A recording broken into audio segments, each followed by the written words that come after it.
I hope you all are doing great. This is Alina. Welcome to the vocab class. Today we will discuss some words, idioms as well as phrasal verbs. So let's start. The first word is squad.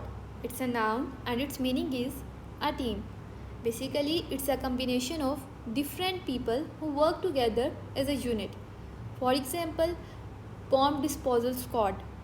The sentence is I would have to be home with my glam squad by 2:30.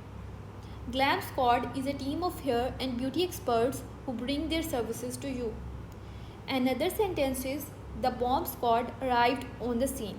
Means कि जहाँ पर भी bomb को deposit किया गया है या रखा गया है वहाँ पर उसको डिस्पोज ऑफ करने वाली टीम पहुँच गई. The next word is pass out और उसको हम दो तरह से डिस्कस करेंगे. It's a phrasal verb and it's meaning is to become unconscious for a short time, for example, when ill, badly hurt or drunk. So because of the following reasons, if someone is unconscious for a short or long duration, we will say that that person is passed out. The sentence is, I was hit on the head and passed out. Means कि मुझे sir पर चोट लगी और मैं unconscious हो गया. Now another meaning of this word is कि अगर कोई ट्रेनिंग या कोई कोर्स कंप्लीट करता है तो हम उसको भी पास आउट ही कहते हैं. The sentence is Polly is going to pass out from the training college at the end of July. Means उसका जो ट्रेनिंग है वो जुलाई के एंड तक ख़त्म होने वाली है.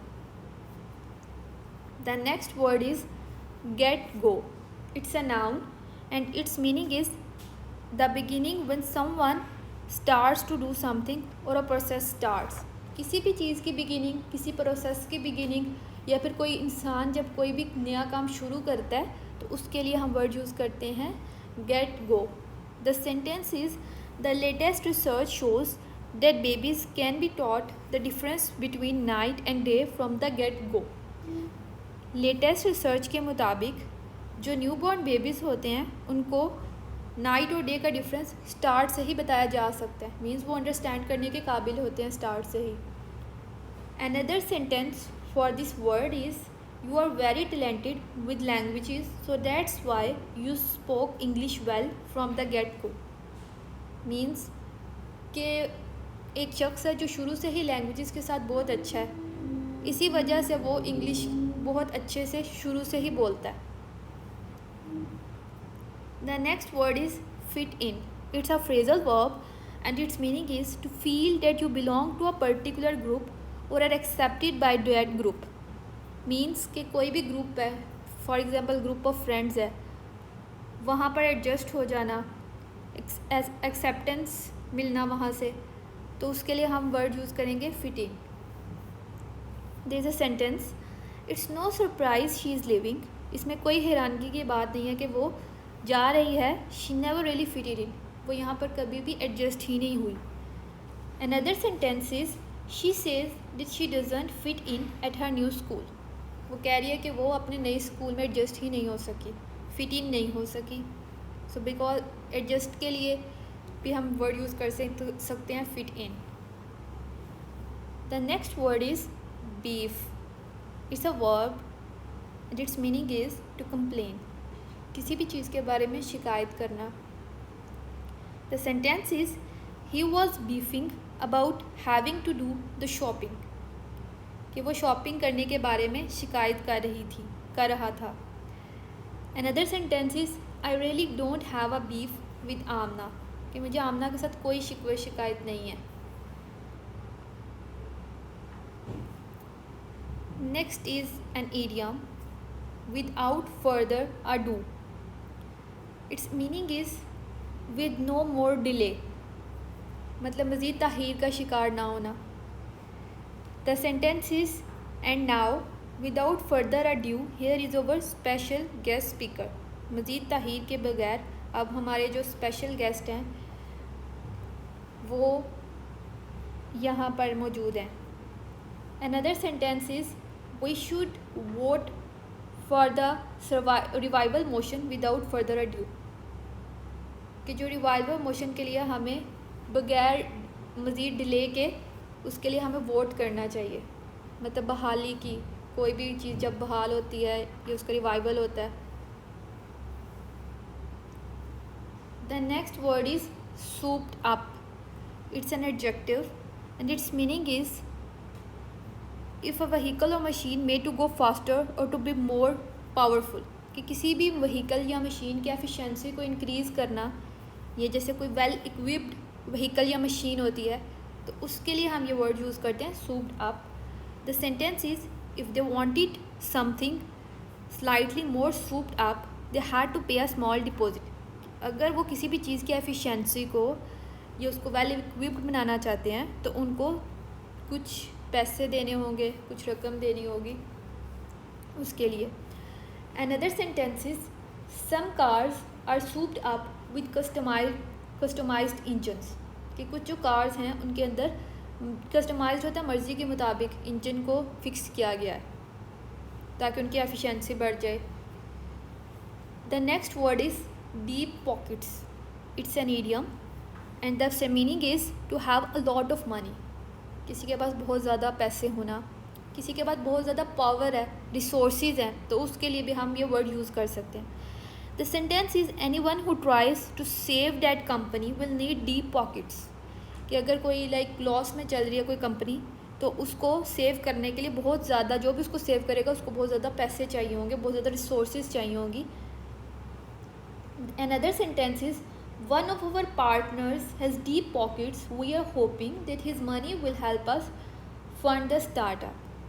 कि हमारा जो एक पार्टनर है उसके पास बहुत ज़्यादा पैसे और रिसोर्सेज मौजूद हैं तो वो हमें स्टार्टअप या जैसे रिवाइवल होता है उसमें हेल्प आउट करेगा या बिज़नेस को स्टार्ट करने में. The next word is hotchpotch. It's a noun and it's meaning is a confused mixture of different things. कि different चीज़ों का combination. Its meaning is there is a sentence new age thinking seems to be hodgepodge of old and new ideas.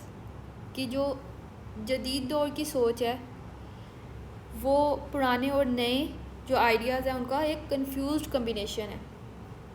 Another sentence is over the years numerous well-known architects work on the palace and it is known for the hodgepodge of architectural styles.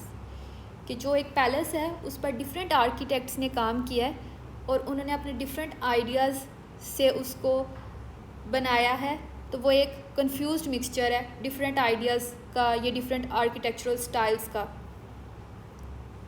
The next is an idiom. It's meaning is to the touch and its meaning is used for describing the way that something feels. कि कोई भी चीज़ कैसे नज़र आ रही है या उसको कैसे महसूस किया जा सकता है उसको डिस्क्राइब करना. The sentence is the fabric felt soft to the touch. कि उसको जो फील किया जा रहा है वो क्या है कि वो फैब्रिक बहुत ही सॉफ्ट है. The next word is one of. It's a noun and it's meaning is something that happens or is made or done only once. कोई भी चीज़ जो एक दफ़ा बनाई जाती है या फिर जो सिर्फ एक ही दफ़ा होती है. The sentence is will you be doing more talks in the future or was that just a one off. कि तुम फ्यूचर में more negotiations या talks करोगे या ये सिर्फ एक ही दफ़ा है. Another sentence is it was just a one off, it won't happen again. कि ये सिर्फ एक ही दफ़ा होगा, दोबारा ये चीज़ पॉसिबल नहीं है या होगी नहीं. The next word is cherish. It's a verb and it's meaning is to love, protect and care for someone or something that is important to you. किसी के बारे में केयर करना या उससे प्यार करना या उसके साथ इंजॉय करना, उसके लिए हम ये वर्ड यूज़ करते हैं cherish. The sentence is although I cherish my children I do allow them their independence. कि मैं I do love, protect and care of my children, but मैंने उनको उनकी जो इंडिपेंडेंस है वो दी हुई है, उनको अलाउ किया हुआ है. Another sentence is I will cherish all the memories of us together. कि लाइक अगर जैसे दो फ्रेंड्स हैं तो उनकी जो मेमोरीज है वो उनको बहुत इंजॉय करते हैं अभी तक। The next word is mood swing.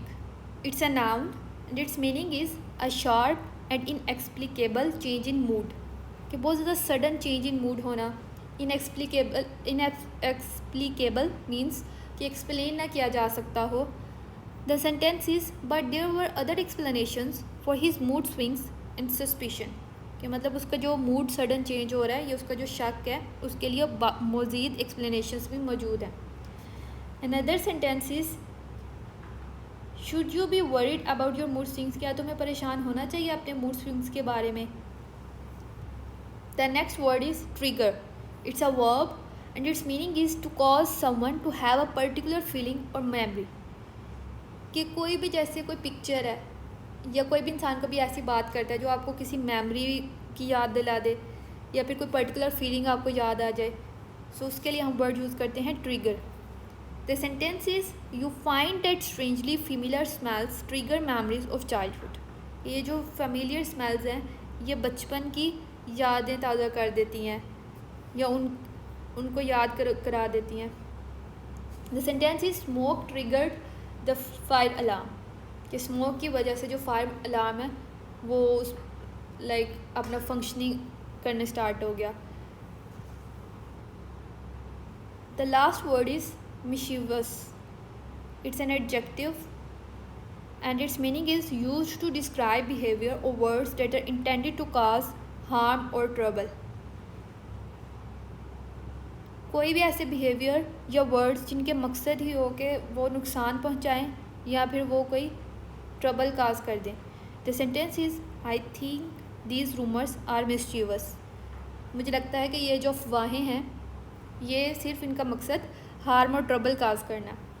Another sentence is he had a mischievous